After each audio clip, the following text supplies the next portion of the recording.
Hello, hello, hello, everyone out there.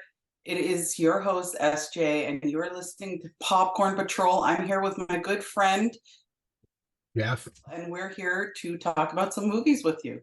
I hope you guys are ready because we are getting clueless with Clueless. How's your week been going? My week's been pretty good. How are the kids? They're doing well. Enjoyed their Good. first week back at school. Yeah, mine too. They had a great week. I just want to tell you a funny story, actually. I said, get ready. You got to get ready for the day, but you're still in your jammas. Let's go. So he goes, the little guy goes, I can't because I'm so tired. And I said, well, maybe if you didn't stay up for an hour after I put you to bed singing to your stuffies, then maybe you wouldn't be so tired. He said nothing. He said nothing. We have a good show for you today, guys. We have the movie Clueless. And Jeff, you want to cue the music?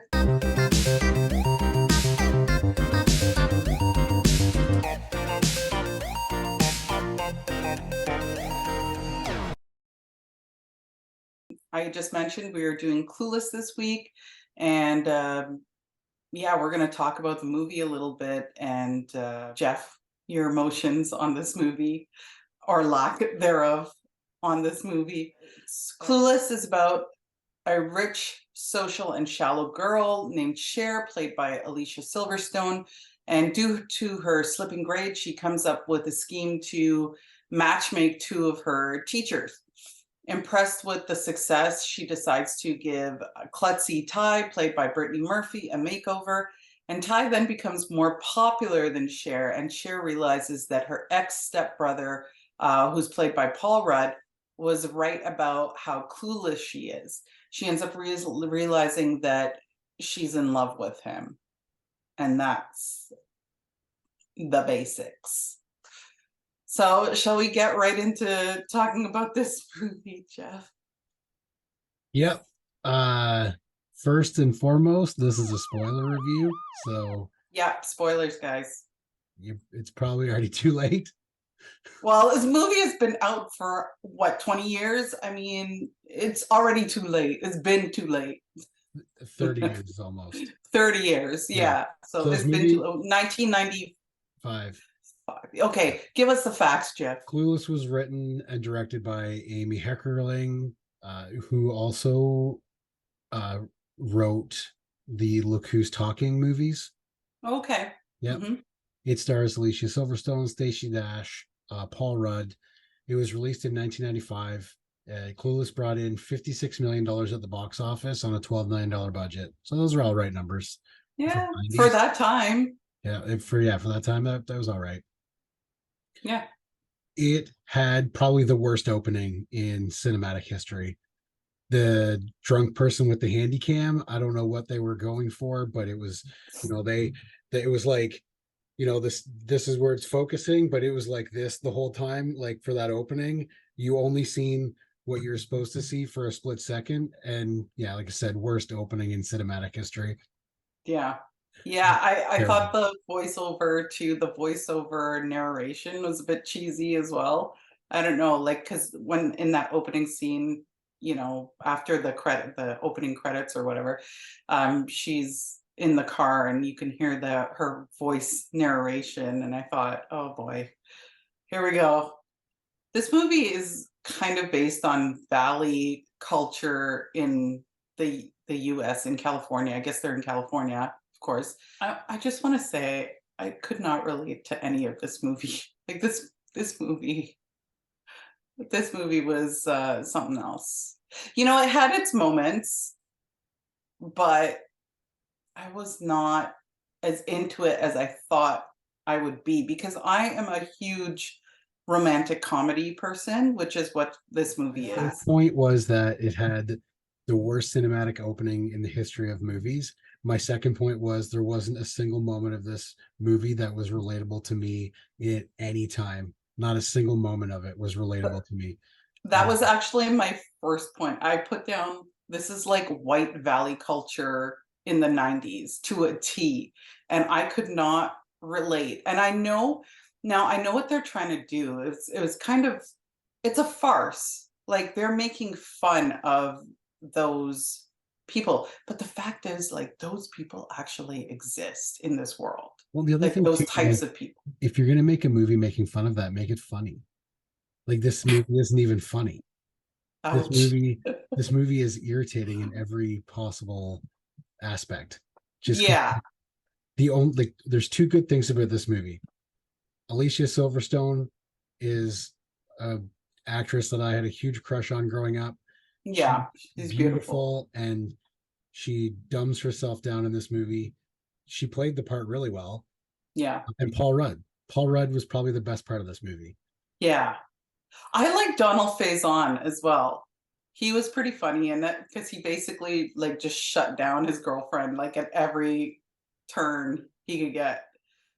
The teacher as well, Cher's teacher, who she's trying to set up with the Spanish teacher, I believe, or the history teacher. I can't remember her name, but he was funny too because so there's a point in the movie where in the beginning of the movie where her grades are starting to slip, right?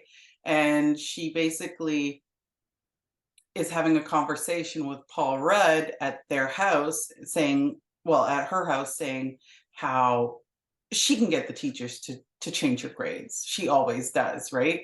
And she gets all the other teachers to give her like extra assignments and stuff. But when she gets to the one teacher that she's trying to set up, he's like, no, your assignment, basically your assignment didn't make sense that you handed in. Like you need to accept your grade type thing. And of course she didn't like that.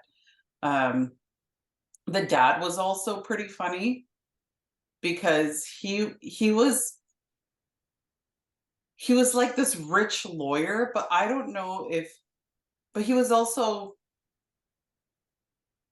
like stern, but you can tell he spoils Cher, right? To me, Like it he doesn't gives make into sense.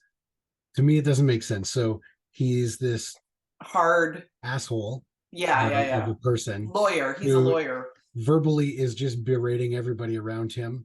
Yeah. And that, but like even including Cher, but Hmm. it'll be like one scene he's berating her, the next scene he's, saying nice things about her, and then spoiling her with other things. Like to me, it was just there was no consistency, and it was irritating. When he was telling off people like during the movie, I thought that was funny. But when he was like giving in to Cher and like encouraging some of her behaviors, her red flag behaviors, I was like, mm, I don't know that I enjoy that as much. And then did you catch the part in the beginning when she's describing what happened to her mom? And she's like, my mom died from a routine lipo procedure. And I was Yeah. like, I know they're trying to be funny with it, but I just got like slightly annoyed. I was like, come on, like, come on. Mind you, we're living in a different era now, so I get it, but still, like, it's just unrelatable. It's another one of those things which is unrelatable. And it's funny because this movie, Clueless, was such a big deal growing up. It was out in the 90s. I would have been like early teens, right? I don't know that I would have watched this when it came out. I would have probably watched it a little later, but I definitely uh, didn't see it in theaters when it came out. no, And no, I I didn't. do remember watching it multiple times on whatever channel they played movies Right. on the Yeah, cable yeah, box. yeah, for sure. And then who's that guy that kept kissing on her through the whole thing? Oh, Elton. His name was Elton. Okay.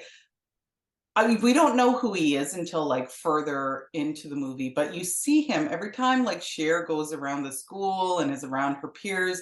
He comes around and just like necks on her, or kisses her, and I'm like, whoa, okay. And she's just like, ah, like I would be like, listen, you better keep your lips on your face to yourself because if you're coming at me and I'm not wanting that behavior, we're gonna have problems. Well, And that's part of the character is she likes the attention, right? She right, likes that attention, but doesn't want it to get physical. right, which is fine, but it's weird. Like, I don't understand how you. I mean, I guess I understand. It's just because I'm not a person like that. So again, not relatable. This character, Absolutely. everything about this character is not relatable to me. Um, I must say, the first thing I noticed, like in the first half of the movie, is that there's a lot of different ethnicities in this movie. Did you notice that? There was like, I saw Asians, they had a Persian group, they had like, blacks, they had Indians, they had like everyone in this movie. Now they weren't like featured or anything, but they were there. There's a presence, which is nice to see because sometimes they don't even include any minorities, and it's just a little Well, whack. especially from my understanding of this works is they go to a private school, right? Right. So this Mhm. is, yeah. So I don't know, usually, It's mostly, yeah. Caucasians, Yep. if I must say All the so. money. Yeah, right, right. Um, Now, for me, there was an enjoyable time in the movie. I wasn't aware of this until I started watching it, but there's an actor in there, Brecken Meyer, who's the yes, stoner kid. I watched yes. a lot of him on a series with Mark Paul Gosselaar called Franklin and Bash. Hilarious, Mm, hilarious show. yeah. What it was just like, oh, okay, there is going to be something in this movie that I like other than Paul Rudd, and I thought he played his character really well. Yeah, I really liked Paul Rudd and I really liked Breckin Meyer. Like, Breckin Meyer actually showed like some emotional range. And you could see at the party, you felt for his character. Like, he really liked Ty, but Cher kept pulling Ty away from him for her own purposes and not thinking about anyone else.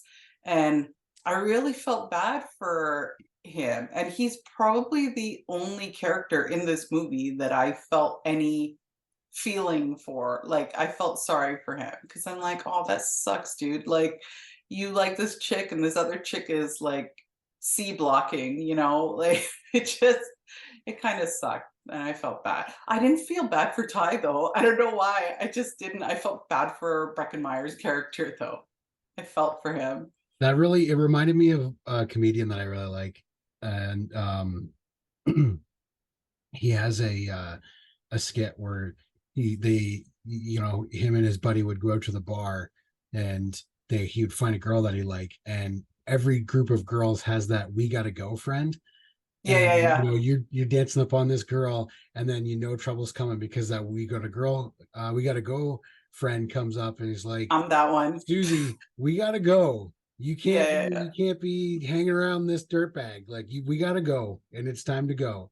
Yeah. And if you're a girl, like, it didn't matter. Like there was always that excuse. Well, I'm diabetic and my insulin is in her glove box, and I don't have a way home. And he's going through this whole skit where it's a guy. If that happens to a guy, he finds a girl that he likes. He's like, "Hey, buddy, you're walking, Right. like you're Right, walking right, right, home." right. He's like, "Yeah, that's fine." And the guy's always supportive. He's like, "Yeah, that's fine. It's only Yeah, 15 miles and it's pouring down rain and yeah, it's a tornado out there." Like, yeah, but yeah, she shares definitely that we got to go yeah, we girl. gotta go. Yeah. Yeah, I mean, I definitely am that girl. Like, when we used to go clubbing back in the day, I used to be like, "Oh, okay, it's time now."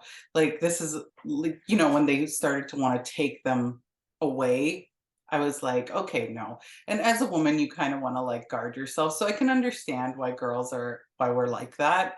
And you want to protect each other, right? Especially when you're like in a clique or Yep. group, So Definitely. there is that reason. But if she wasn't drunk and he wasn't either, and they're getting along, then I would keep an eye on them, but I wouldn't like C block them all night. You know what I mean? But I would definitely watch out for them. So I kind of get like Cher, but Cher's doing it actually from a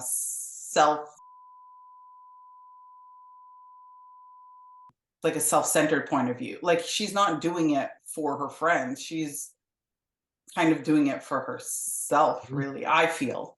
Yeah. I felt. I think everything that she did, everything her character did is kind of like self-motivated. And she's supposed to have this big transformation at the end, but like didn't feel it. Did not. One thing though is she didn't come across as like a mean girl though.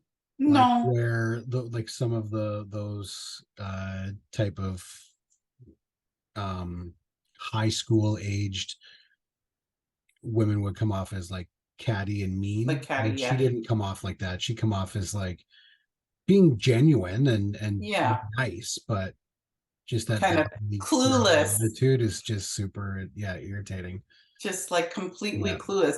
And I like when Paul Rudd, he's like, you don't get it. You're just clueless. And so they threw that in there. And I was like, yeah, that is Well, absolutely the movie title fits the character of this, the main of this character, this movie. And there's no so other word. my points here is terrible opening, Paul Rudd being the best, no relatable moments, and the title is perfect for the character. That's Those funny. were the notes that I had. Hey, great minds, great Yeah. minds. I guess that's why we're doing a podcast, right? Yep. um, yeah, it's just I must say one thing I liked about this movie, it hit all the nostalgia feels for me. Like it was very nostalgic movie. I saw that big old block cell phone come out. I saw the pagers come out. I was like, yeah, I saw the little outfit, the mini skirt. I couldn't wear that stuff. I would get my ass beat if I wore that stuff, but I definitely felt like I was back in the 90s again. And I kind of like that. I like that kind of feeling. Like all those movies that came out of that era, they all have that same feel. They're kind of fun.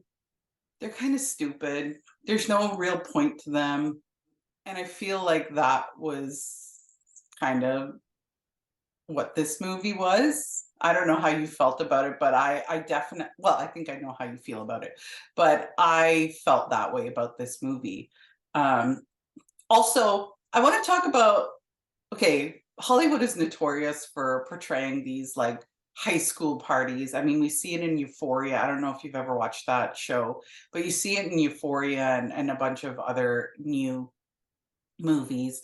And it's not as crazy in this movie because of the time, but who's having high school parties like this? I never went to a high school party like this ever. Did you, like, never? There was No, never like people. never like that. I don't know if I knew anybody rich enough that would have a house that a would have like a pool in the backyard and Yeah, but even like the music and like having people just doing debaucherous things. Like I don't remember all of that happening. no. And I feel like it's more prevalent, like in these teen movies, they try to like sensationalize it, and it's not like that, Yep. you know? It's a little more low key than that, I felt. I mean, there were some times where, people turn up, but it wasn't like that. I don't know. That's how I felt about it anyways. And there was also another scene where Cher, she falls for the new guy who comes to class, and Christian. Christian, and he looks like a Luke Perry, um, Jason Priestley from 90210 knockoff. You know what I mean? Like a little sample. So we're watching them. She really has a huge crush on him, and she really wants to date. Like she's really trying to date him and do more. Um, and the first time that I saw him, they were at the dance. Remember, they were at the dance, and he spent most of the night at the bar chatting up the bartender. I Yep. was like, wait a minute, he's This dude not plays for the other there for team. Cher. Yeah, No. I was like, he's not gunning for Yep. Cher. He's looking for something else, a different type of relationship. And so but it was really weird, I guess, that he led her on like that because I mean, he's not an idiot. I'm sure he could see that Cher really liked him in that way, and maybe he didn't know him. Maybe he doesn't know himself. Like at that point, in high school, you're still trying to figure out your whole life. So, you know, there was a little bit of that as well. And then they become besties. It was weird because then after the dance, you don't really see much of him, and then all of a sudden she's depending on him to as one of her friends that support her and will teach her different things, like how to be a better person or more cultured, I should say. And it just doesn't. It misses the mark for me completely. There's a lot about this movie that misses the mark. Yeah, yeah. This movie doesn't stand the test of time. No, it doesn't. And it's a weird thing. And even when she, towards the ending, when she starts to she ends up going off with Elton? Elton. She ends up going off with Elton and he ends up like trying to put the moves on her. And she's not in, she doesn't want, she was okay with a little flirtiness and stuff, but now they're stuck in a car together and she's just not having it. Well, the guy drops her off in the middle of nowhere. She gets the gun put up to her head. She gets robbed Yeah. at gunpoint. And the scene was so ridiculous, but she starts bawling. She calls Paul Rudd her ex stepbrother, and she's bawling her face off. And like, I'm not a mean person, but I really didn't feel for her. I just said, girl, you put yourself in that position, number one. Number two, pick your ass up and start walking. Call your brother from the payphone, or call your brother-in-law, tell him where you are. And are you sorry, not your brother-in-law, your stepbrother or whatever. And pick yourself up and I'm go. not sure. I'm not sure if I agree that she put herself in that position. She was trying to hook her friend up with Elton. Elton was refusing the friend and basically forced her to come with her. Then, when he was forcing himself on her, she didn't want anything to do with that. And then he kicked her out and left her on the street.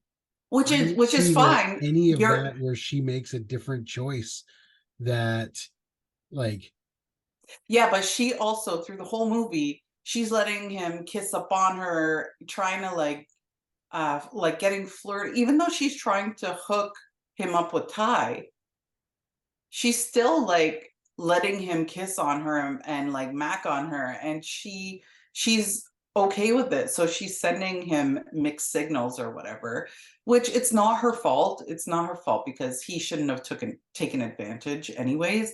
But there's two parties involved, sure.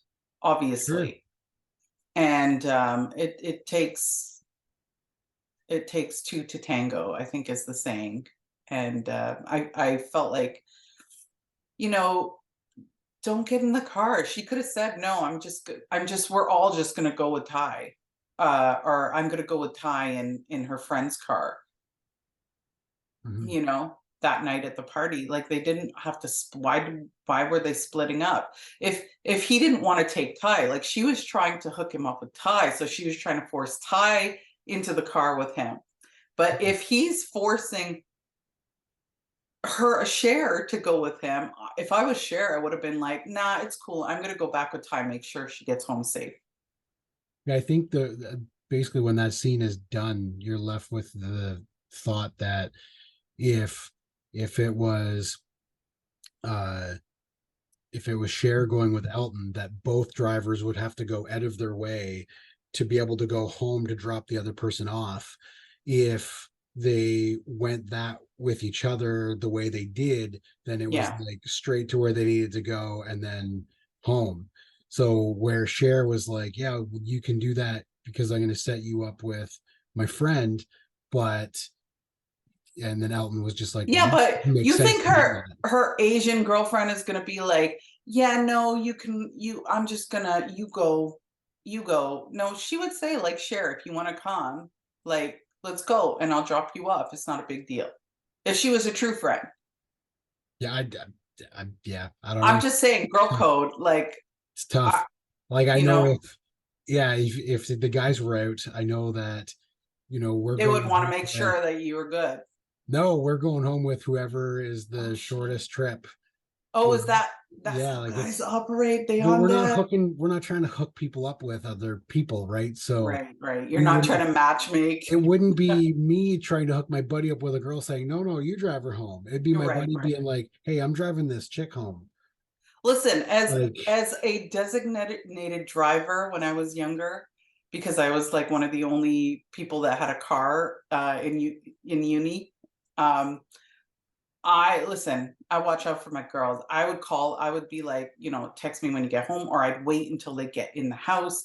I mhm, was like a dude, like I was a good dude. I was watching out for these girls because I just, it's dark and I would want someone to do that for me. I'm yep, sorry. Like, you know, um, it's just a different thing with chicks, like mhm, we kind of do operate absolutely. on a different kind of vibe, but Yep, totally. I'm glad she got home okay. Like she ended up, Paul Rudd ended up coming to get her. He was on a date, shall I call it? I don't know. He was hooking up with someone in his dorm room when she called him, and Mm, he immediately like dropped everything and went to yep. go get her, which was nice because you start to see him show a little emotion for her at the dance when they're at the dance. Um, you see him give her a look, and you're like, oh, maybe he likes her like that. Um, but then, anyways, towards the ending, he ends up going to pick her up, and he's with the girl that he is hooking up to is in the car, and he drops her home, and Cher realizes that she's falling in love with him after that, and it just felt very rushed at the end. I felt like Doesn't make that. any sense. It doesn't make She any sense. only she only Eh, started liking him because her friend was like, I think I like Josh. And she's like, wait a second, I like I Josh. like Josh. Yeah, Yeah, and it's yeah, just yeah. like, no, no, don't buy it. Right. Don't buy it. And then, yeah, and let's talk that her friend is Ty that you're Yep. talking about. And Ty, towards like the near the ending of the movie, she basically becomes more popular than Cher, and everyone wants to be around her instead of Cher. And Cher doesn't like that. She just kind of shrinks into herself, and that's when she says she's going to get more cultured and learn about things and try not to be as clueless type deal. And Which is Ty, interesting because basically that next 5 or 6 minutes of that whole time is basically with just hanging out with Josh. yeah, She's watching the news instead of right, watching right, Ren and Stimpy or Beavis and Butthead. She's right. with Josh. Like she's doing all this stuff that it ends up being with Josh to get more cultured. Right. What I was trying to say about Ty is that so through this whole movie, she's like super wholesome and so super cool and very down to earth. And then all of a sudden, she turns into like a power hungry bee. Like she's ready to take over the school or something, and she's being like super rude to Cher. And I just thought that was so weird. Like it didn't fit her character at all. I think her character She changed once she got more popular. She realized that she can take that and run with it. Yeah, but it happened so quickly. And then 2 seconds later, she's back to like going to apologize when Breckenmeyer invites Cher to go to the skate Yeah. championship or whatever. Ty just happens to be there. First of all, Cher didn't even like Breckenmeyer's character. And then all of a sudden she's like, I'm going to turn over a new leaf because you're helping me raise money for our donate to I forget the group she was donating to or helping. Um, and now they're like besties. So she's going to his skateboard championship. Seems like so superficial, so surface level. And then Ty meets her there, and Ty's like, Cher, I'm so sorry. And like and then they kiss and make up basically. And it was just very bizarre. Everything happened right at the ending of the movie, and I didn't appreciate that. It felt so shallow and superficial. This whole movie is shallow and superficial, and on so many levels. Even though they try and like make fun of that fact, it just falls short for me. So I want to ask you, did this movie fit its genre, do you think? I'm not sure what its genre was, to I be think honest. it's a romantic comedy. I think But it's a romantic there was comedy no romance in it though, and and there barely was any no comedy. comedy. So no, I don't think it fit any of its genres it was Oh trying to God. hit. Um, I don't even know if this movie even trying to be entertaining, I, because it wasn't entertaining either, which is yeah, my main thing for a movie. The movie can be terrible and be super entertaining, and I love it, but like most Marvel movies. But this was terrible, not entertaining, did not fit its genre. I mean, what's your popcorn rating I'll then? say it. This is a small Yeah. popcorn. Like no, sorry, this is the kids popcorn. The Oh kids is like this shoot. the lowest we got. Oh Like damn. this is a kids popcorn. Okay. There we go. Okay. I said All it. right. Kids popcorn. Okay. Yeah, I mean, this movie fell short for me. I was expecting more from my memory. I was like trying to remember like everyone used to love this movie and it's a cult classic, a 90s classic, and I was trying to remember if I liked it or not and I couldn't remember. Um but yeah, the more I watched it this time around, I realized that this movie is not for me. It wasn't horrible. Like it was mildly entertaining, but it's one that I would put on while I'm cooking and just kind of like not watch it. You know what I mean? This will never Or play on a TV at my house ever again. Maybe my daughter will watch it. I don't know, but it will never. well, I probably wouldn't watch it, but I mean like if it was to come on, TV or something, then maybe I would like let it run, but I would rather watch that channel with all the stripes of colors that goes or the the whole snow, the time. Yeah, snow. yeah. Um yeah, I'm gonna give this a small popcorn. It's mildly entertaining. It's not that terrific. Can't relate to it.